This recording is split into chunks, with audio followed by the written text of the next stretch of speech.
Hello Aries, Sun, Moon, Rising, and Venus signs. Kamusta po kayo? Sana binasa mabuti kayong kalagayan. Welcome back po sa Star Tarot. Kung bago po kayo dito, welcome na welcome din po kayo. Thank you po sa inyong support. I truly appreciate it. God bless you all. Tingnan po natin ang mga messages ninyo for today, October 3rd. Unahan muna natin ang mga trinkets. We have the owl. Ayan. So, yung message nito for you is there is change, there is transformation na maaring mangyari sa buhay ninyo. And also, this is about intuition. So, kahit may mga pagbabagong ganap sa buhay ninyo, you are divinely guided, no? Ginagabayan kayo. You will be sent, intuitive messages, no? Para gabayan kayo sa mga pagbabagong magaganap sa buhay ninyo. We also have Hamsahan. Ayan, this is about protection. This is also about power and strength. No, magkakaroon kayo ng ganyan that will be activated, no, as that transition is happening sa buhay ninyo. And this is also about dispelling negative energies, no, sa buhay ninyo, and bringing about positive energy. Yan ang mga ibig sabihin yan. What else? We have Swan. Yan. So, this is about confidence and determination. Kaya, dito sa mga pagbabagong ito, parang you are going to be very confident, you're going to be very assertive dito na ano man ang magbabago sa buhay ninyo, ano man ang transition na mangyayari, kayang-kaya ninyo yan i-adapt, kayang-kaya ninyo na mag-adjust, no, sa mga pagbabago yan. So, what else? We have 5 of Spring. There may be misunderstanding, or maybe parang you are not with the same page, no? You are not with the same page with another person dito. Maring may clash, no, of ideas, clash of opinion dito. May mga gusto ka sigurong mangyari, tapos hindi nag-a-agree ang isang tao. Maaari din na may opinion ang ibang tao, tapos hindi ka rin agree sa opinion ng iba. So, maaring may mga ganong sitwasyon. So, maybe this is Aries, maybe this is a work situation, no?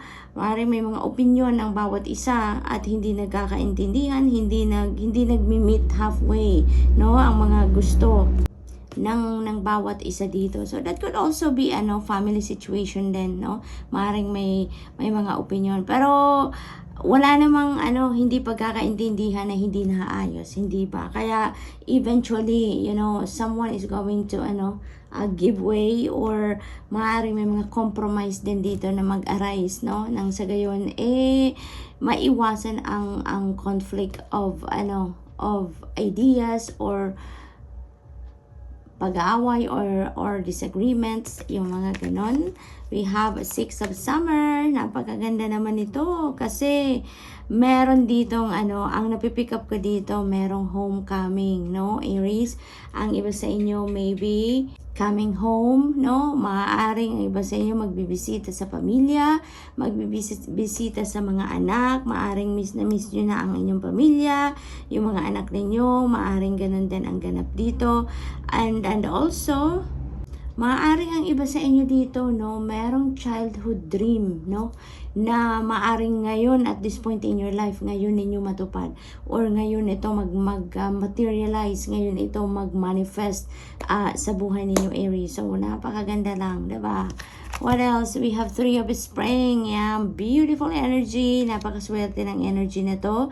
This is a good fortune energy, Aries, na 3 of Spring. Kaya, din ito, time din ito for expansion, time din ito for rolling out your ideas, your plans dito, kasi napakaswerte ninyo around this time, no?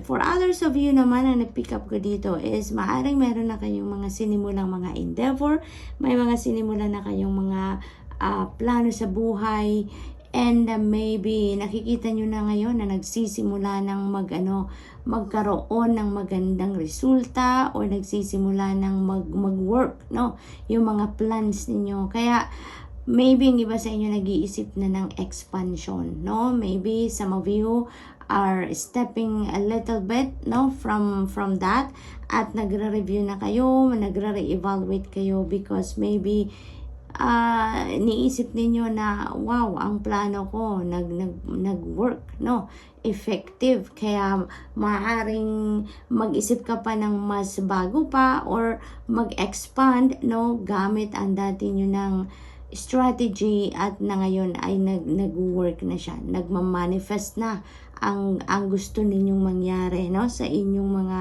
ginagawa. May success na kayong nakikita, may very promising victory na kayong nakikita dito sa kung ano man ang inyong sinimulan.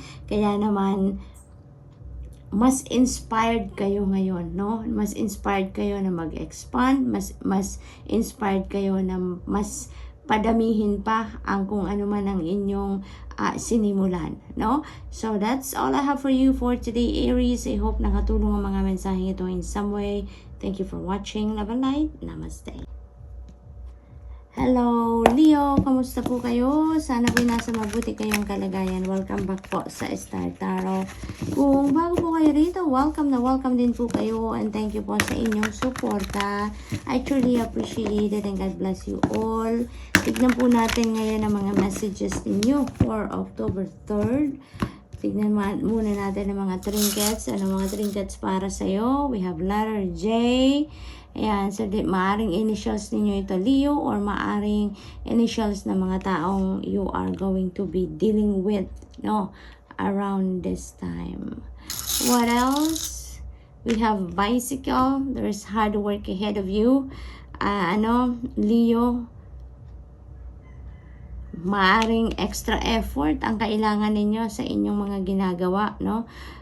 Or sa mga gagawin pa ninyo. Maaring it may require you to work harder nang sa gayon makamit ninyo ang success, makamit ninyo ang goals ninyo dito. So you may need to do extra effort, no? And also exercise, Leo, no? For some of you naman, kailangan nyo daw ng physical activity dito, no? We have owl. Ayan, this is about change and transformation. So may mga pagbabagong magaganap dito, no, sa buhay ninyo sa ilang parte. Okay, Leo? So what else? We have 7 of summer. Ayan, so maaring yung mga pagbabagong yan at saka yung extra effort na gagawin ninyo, it's because there is new opportunities na maaring i-grab ninyo around this time, no? Yung mga opportunities na to could be in any area of life. Maaring sa trabaho yan, career ninyo, maaring ganon, no? And now is the time na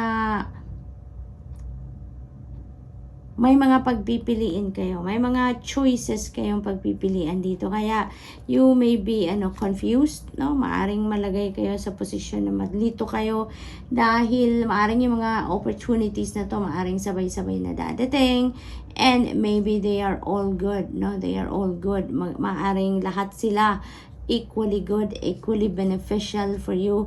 Kaya medyo may kalituhan siguro kung alin yung uunahin ninyo or kung alin yung mas pipiliin ninyo, yung mga ganon, ano? And also, dahil siguro sa dami ng pagpipilian ninyo, maaring sabihin ng iba sa inyo dito na, teka lang muna, step back muna ako. 'Di ba? Kasi parang mas lalong naguluhan ako, maaring gano'n, ano? But ang advice sa inyo ng 7 of summer, wag na kayong mag-overanalyze, wag na kayong mag-overthink, no? At just tune into your intuition. Pakinggan ninyo ang bulong sa inyo, at dahil yan ang magsasabi sa inyo, yan ang magsisignal sa inyo kung ano yung best, no, na option dyan na kukunin ninyo, kung ano yung mas best para sa'yo, and make a decision, no? Just make a decision. Otherwise, no, baka pa kayo, mas mag-overthink pa kayo, mas mag-overanalyze pa kayo, and baka lumampas na yung pagkakataon na ito sa inyo, no? So, ayan, tignan natin kung ano pa. we have the star energy. Wow, napakaganda. No, this is a new beginning energy then, Leo. Merong mga bagong path na magbubukas para sa inyo. And definitely, this is the opportunities na ito. No? Ito yung magbibigay sa inyo ng bagong buhay, bagong pag-asa. Kasi maaaring yan ay trabaho talaga, maaring yan ay isang magandang trabaho, maaring magandang offer yan for career, no, maaring ganon, or business opportunity. It could be anything, but definitely that is going to open up new path para sa inyo na magbibigay sa inyo ng bagong excitement, bagong confidence, yung mga ganon, mag-inspire yan sa inyo to work hard, to walk towards manifesting your goals, yung mga ganon, no?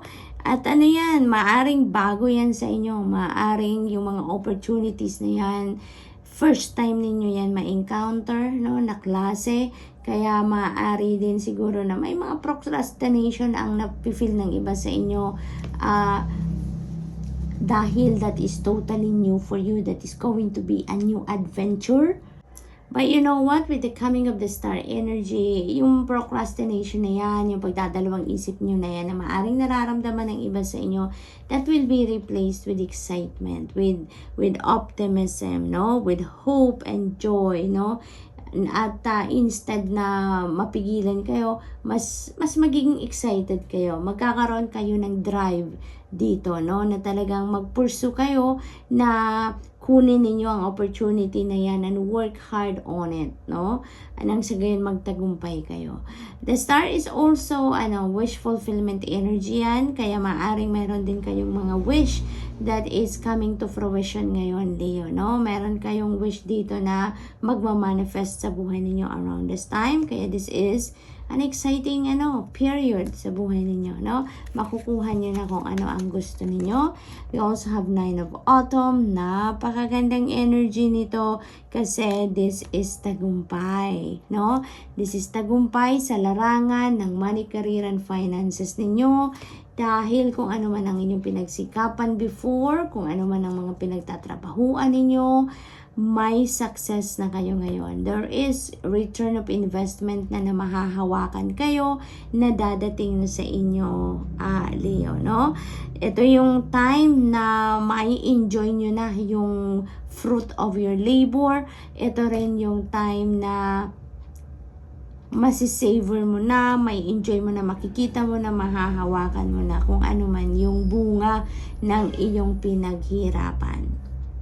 Maaring ang iba sa inyo dito magsisimula na talaga ng sarili ninyong negosyo because maaring magkaroon na kayo dito ng sarili ninyong pangkapital, no? Kaya maaring mag-shift ng career ang iba sa inyo from working 9 to 5 job, maaring mag-put up na kayo ng sarili ninyong negosyo, online business, home-based business, maaring ganon. Maaari din na kayo na din ngayon ang magbibigay ng opportunity for other people na magkaroon ng trabaho dahil sa negosyong itatayo ninyo, diba? At magkakaroon kayo dyan ng mga empleyado, maaaring ganon, Leo. So, that's really beautiful. Good luck, and that's all I have for you for today. I hope nakatulong ang mga mensaheng ito in some way. Thank you for watching. Love and light. Namaste. Hello Sagittarius, Sun, Moon, Rising, and Venus signs. Kamusta po kayo? Sana po nasa mabuti kayong kalagayan. Welcome back po sa Star Tarot. Kung bago po kayo dito, welcome na welcome din po kayo. Thank you po sa inyong support. I truly appreciate it and God bless you all. Tignan po natin ang mga messages ninyo for today, October 3rd. Tignan natin sa trinkets muna. Ano yung message sa inyo? We have the bicycle. Ayan. So, hard work is ahead. No, Sagittarius, kailangan ninyo ng extra effort, kailangan ninyo ng extra sipag dito sa mga gagawin ninyo. We have letter Y. Ayan, so maybe this is your initial, Sagittarius, or maybe this is the initial of the people or the person that you're going to be dealing with around this time.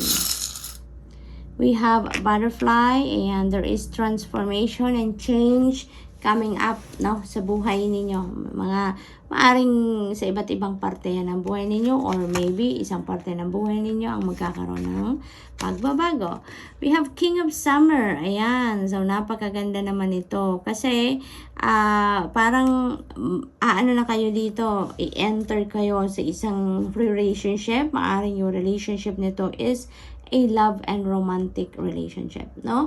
Maaring this is going to be a relationship with a mature person, or mature by age or mature by heart. Maaring ganun ang sitwasyon dito, Sagittarius, no? Maaring din naman na hindi for others of you, kasi general reading ito.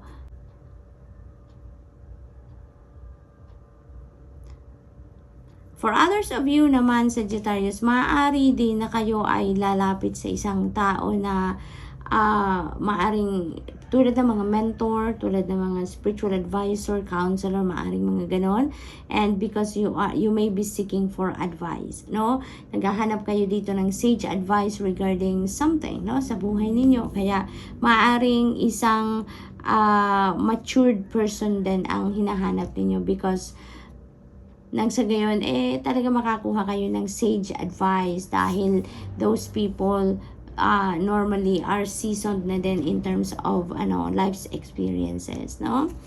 So, we also have 9 of Winter. Ayan. So, maybe, no, talaga, merong kaguluhan sa isip ng iba sa inyo. That's why you are seeking for advice. You are seeking for someone na makakapagbigay sa iyo ng opinion, ng advice, ng sa gayon, malinawan ang inyong kaisipan. And that's good, no? That's good kasi you are reaching out to people to help you sa iyong sitwasyon, kung ano man ang nagpapagulo sa isip ninyo, kung ano man yung nagkukos ng worry, ng stress sa inyo dito, kasi maaring may mga ipinag-aalala ang iba sa inyo dito, may mga concerns ang iba sa inyo na dinadala dito, and mabigat, no? Siguro mabigat sa pag-iisip ninyo, or maaari din na you may need to make a decision dito, pero parang nahihirapan kayong mag-decision, no?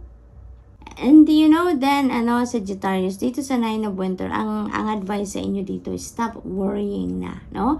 Stop worrying na, i-let go nyo na yan, mga negative thoughts ninyo, because otherwise talaga, mas hindi kayo makakapag-isip ng maayos, no? Hindi kayo makakapag-isip ng tamang direction if you are worrying too much, no?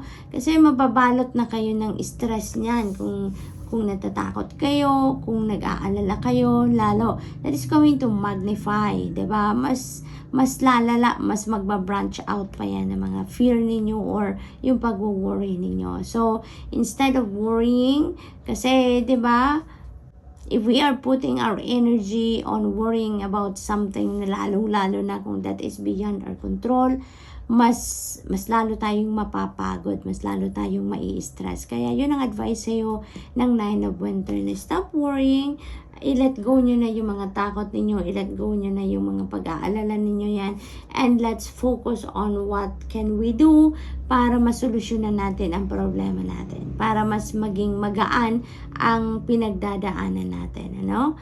So, what else for Sag? And isa pa, no? Pag nai-stress kayo, Sagittarius, think about your health as well. Think about of your well-being. Kasi yung stress, alam nyo naman na walang naidudulot na maganda yan sa katawan. Kundi, mas sakit ng katawan lang yan, no? Mas maraming naidudulot yan na hindi magandang pakiramdam sa katawan natin, sa overall health natin, overall well-being, okay? We have 7 of Summer. Look at that. There are multiple opportunities that are coming in sa buhay ninyo dito ngayon, and maaari din na yung opportunities na to ang nagpapagulo din sa isip ninyo, no? It could be that as well for others of you. Maaari din naman na hindi, maaari din naman na ibang sitwasyon ang nagpapagulo sa isip ninyo, maaari din naman ganon. But for others of you, there are opportunities coming in, and maaring sabay-sabay na dumating ang opportunities na to that may be causing you headache, no? Headache, kalituhan, because maybe they are all good. They are all beneficial. Maaring magaganda silang lahat at maaring ayaw mong pakawalan lahat, no? Parang gusto mo lahat kukunin mo, but maybe it's not possible. Maybe you can't manage all of it, no? Nasabay-sabayin ninyo. So, maaring ganon. So, now you really have to choose, no, kung alin yung mas para sa'yo. And in that case, no, maaring ma-advisean kayo ni King of Summer kung alin yung mas maganda, no? And most importantly, listen also to your intuition so that you can weigh things out, no? You can weigh things out kung alin talaga yung mas gugustuhin ninyo, no? Kasi yung intuition naman ninyo, laging yan magbibigay ng signal sa'yo kung alin yung best para sa'yo, kung alin yung mas makakabuti talaga para sa'yo. And by doing research, maaring yung pakikipag-usap din ninyo kay King of Summer, that person can give you also input dito na mas makakadagdag para mas makapili ka ng maganda, no? Or best na option dito sa 7 of Summer. So, good luck as such, and that's all I have for you for today. I hope nakatulong ang mga mensaheng ito in some way. Thank you for watching. Love and light. Namaste.